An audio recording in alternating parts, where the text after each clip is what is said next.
شدید دھوپ کے باعث، اس کو ان دا کامن وے ہم پوچھنا چاہتے ہیں آپ سے رمضان کے علاوہ بھی، شدید دھوپ کے باعث کیا نمازوں میں تاخیر کی جا سکتی ہے؟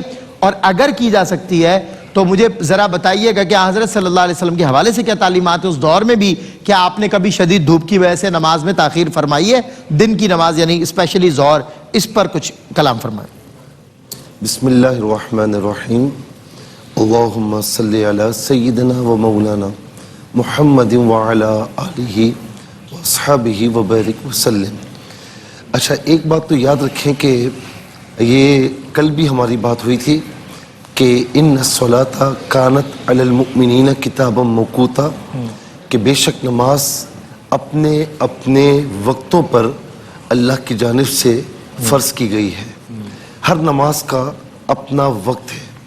اچھا، پھر ہم نے یہ بھی عرض کیا تھا وقتاً فوقتاً یہ بات سامنے آتی ہے کہ کیا دو نمازوں کو جمع کرنا یہ جائز ہے یا نہیں ہے، جسے ہم کہتے ہیں اصطلاحی اعتبار سے جمع بین الصلاتین، کہ دو نمازوں کو جمع کرنا۔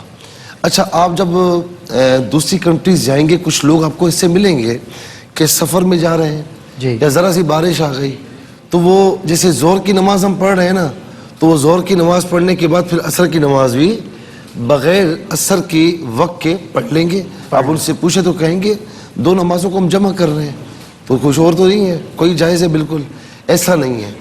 نماز جب اپنے وقتوں میں فرض ہے تو حضور نبی کریم صلی اللہ علیہ وسلم نے عرفات کے میدان میں ظہر اور عصر کی نماز ظہر کے وقت میں جمع فرمائی تھی، اور مزدلفہ میں جو ہے وہ مغرب کی نماز عشاء کے وقت میں مغرب اور عشاء کو جمع فرمایا تھا مزدلفہ میں۔ اچھا، آج بھی عرفات میں کنڈیشنلی اگر امام ہو تو تب دو نمازوں کو جمع کر سکتے ہیں، ورنہ نہیں۔ لیکن جی ہاں، مزدلفہ میں بغیر کنڈیشن کے آپ اگر اکیلے بھی نماز پڑھ رہے ہیں تو آپ دونوں کو عشاء کے وقت میں جمع کریں گے۔ تو اس کے علاوہ کوئی نماز کسی نماز میں مرج نہیں ہوگی، کوئی جمع نہیں ہوگی۔ ایک اور بات میں پوچھنا چاہوں گا، مکے سے جب ہم مدینہ ٹریول کرتے ہیں نا بائی روڈ، تو وہاں کے جو ڈرائیورز ہیں تو وہ وہاں ان سے کہا جائے نا کہ اثر جاری ہے، آپ کو یاد ہوگا اپنے سفر کے وہ لڑ پڑتے ہیں۔ میں نے نام نہیں لیا، نہیں، وہاں کے ڈرائیورز ہمیں کہتے ہیں جی وہ پڑھنے نہیں دیتے اثر۔ میں اسی طرح بات کر رہا تھا تو میں اسی جانب اشارہ بھی کر رہا تھا کہ وہ خیال نہیں کرتے، بہرحال ان کا اپنا مسئلہ ہے، لیکن ہمارے یہاں دو نمازوں کو ایک وقت میں جمع نہیں کر سکتے۔ ہاں، یہ کر سکتے ہیں کہ مثال کے طور پر آپ نے ظہر کی نماز نہیں پڑھی سفر میں، اور آپ چاہتے ہیں کہ میں ایک مرتبہ رکوں، سفر لمبا ہے، ایک مرتبہ رکوں تو وہاں ظہر کی نماز بھی ہو جائے، عصر کی نماز بھی ہو جائے، تو آپ یوں کر سکتے ہیں کہ جب ظہر کا ٹائم ختم ہونے میں 20 منٹ باقی ہوں تو آپ رک جائیں اور وضو کر کے ظہر کی نماز پڑھیں، تھوڑا سا ویٹ کر کے عصر کا وقت ہو، عصر کی نماز پڑھ کے پھر آگے روانہ ہو جائیں۔ اچھا، اب آ جائیں اس پر کہ کون سی نماز لیٹ کرنا یا جلدی پڑھنا یہ کیا ہے۔ دیکھیں، فجر کی نماز کے بارے میں جو حضور نبی کریم علیہ السلام کی تعلیمات ہیں، کیونکہ سلیمان بن بریدہ رضی اللہ تعالی عنہ کہتے ہیں کہ اپنے والد سے روایت کرتے، یہ معانی الاثار میں یہ روایت موجود ہے، تو کہتے ہیں کہ آقا علیہ السلام تشریف فرماتے ایک شخص آیا اور اس نے آ کر عرض کی، یا رسول اللہ کہ نمازوں کا وقت کیا ہے؟ تو آقا علیہ السلام نے اسے اپنے ساتھ لیا اور فرمایا کہ تو میرے ساتھ آ۔ اس کے بعد وہ کہتے ہیں کہ حضور نبی کریم صلی اللہ تعالی علیہ وسلم نے فجر کی نماز اس وقت پڑھی جب صبح صادق ہو چکی تھی، اور یہ بات یاد رہے کہ فجر میں تاخیر کرنا یہ مستحب ہے۔ فجر میں تاخیر کرنا مستحب ہے، لیکن ایسی تاخیر نہ ہو کہ ٹائم کے باندھے پڑ جائے، ایسی تاخیر نہ ہو، تھوڑا تاخیر کرنا، تھوڑی روشنی ہو جائے تو یہ مستحب عمل ہے۔ حضور نبی کریم صلی اللہ علیہ وسلم نے ایسے وقت میں نماز پڑھی، مستحب عمل یہ ہے۔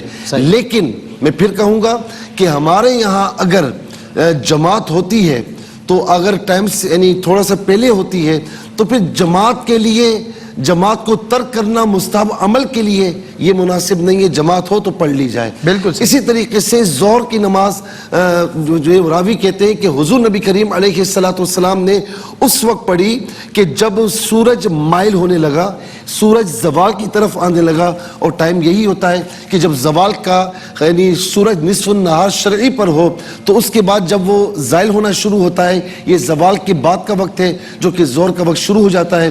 یاد رکھیں کہ ظہر کی نماز، یہ جو دھوپ نکلتی ہے بعض اوقات بڑی گرمی ہوتی ہے تو لوگ پوچھتے ہیں بھائی کیا کرنا چاہیے، تو ظہر کی نماز جاڑے میں یعنی سردیوں میں جلدی پڑھنا مستحب ہے، ٹھیک ہے، بات سمجھ رہے ہیں؟ ٹھیک ہے۔ اور گرمیوں میں سردی میں جلدی، اگر آپ آسانی چاہتے ہیں، گرمیوں میں دھوپ بہت زیادہ ہے تو تاخیر کرنا مستحب ہے۔ دیکھیں اسلام نے کتنا خیال رکھا، کتنی flexibility، کتنی فلیکسیبلٹی بالکل رکھی، صحیح۔ لیکن اس کے باوجود فلیکسیبلٹی ہونے کے باوجود اگر ظہر کی نماز اول وقت میں ہمارے یہاں جماعت کے ساتھ ہو جاتی ہے نا تو اب مستحب عمل کے لیے جماعت نہیں چھوڑیں گے، اب جماعت کے ساتھ پڑھ لیں گے۔ اسی طریقے سے عصر کی نماز تھوڑا تاخیر کرنا، لیکن اتنی تاخیر نہ ہو کہ اس میں یعنی خطرے میں پڑ جائے اور آفتاب ایسا ہو جائے کہ اس پر جو ہے نا وہ بغیر کسی اس کی نظر پڑ سکے، یعنی جب وہ اس کی تمازت ختم ہو جاتی ہے نا، ٹھنڈا ہو جاتا ہے تو اس پر نظر پڑتی ہے تو کوئی تکلیف نہیں ہوتی، تو اتنی دیر نہ ہو۔ اور اس کے علاوہ مغرب جلدی کرنا مستحب ہے، اور عشاء کی نماز جو ہے وہ رات کے ایک تہائی رات گزرنے کے بعد یہ ادا کرنا مستحب ہے۔ لیکن پھر وہی کہوں گا کہ جہاں جماعت جلدی وقت میں ہو رہی ہے، وقت ہونے کے ساتھ ہی ہو رہی ہے، تو پھر جماعت اختیار کیجئے، پھر یہ چھوڑیے۔ بالکل ٹھیک ہے۔ اور عشاء کے حوالے سے مصعب یہ بھی فلسفہ ملتا ہے کہ فرض کو باجماعت ادا کر لیا جائے، اور پھر جو رکعتیں ہیں وہ آپ قیام اللیل کے جی بہت سے لوگوں نے نا بڑے فائدے اٹھائے۔ اچھا، ہاں، ابھی مثال کے طور پر بیٹھے ہوئے کھیل رہے ہیں، موبائل پر لگے ہوئے، کیا ہے بھائی ظہر کی جماعت نماز نا تاخیر کرنا مستحب۔ اچھا، بیٹھے ہوئے اپنا یعنی دنیاوی کاموں میں لگے ہوئے، فجر کی نماز نہیں پڑھی، نہیں وہ تاخیر کرنا مستحب ہے، پھر اس کے بعد سو جاتے ہیں۔ نہیں، وہ تو بالکل صحیح، سراسر غلط ہے۔ لیکن عشاء کا فلسفہ قیام اللیل کے حوالے سے بتا رہا تھا کہ 4 فرض کو جماعت اور پھر قیام اللیل کی غرض سے باقی رکعتیں ڈھیر ہیں اس میں، تمام رکعتیں پڑھنی چاہیے۔ سونے کا اندیشہ ہے تو عشاء کی نماز پڑھ لے بھائی، پھر سو جائے۔ ہاں ظاہر ہے، وہ تو پھر اول وقت میں پڑھ لینی چاہیے جیسے کہ اکثر پڑھ لیتے ہیں حضرات۔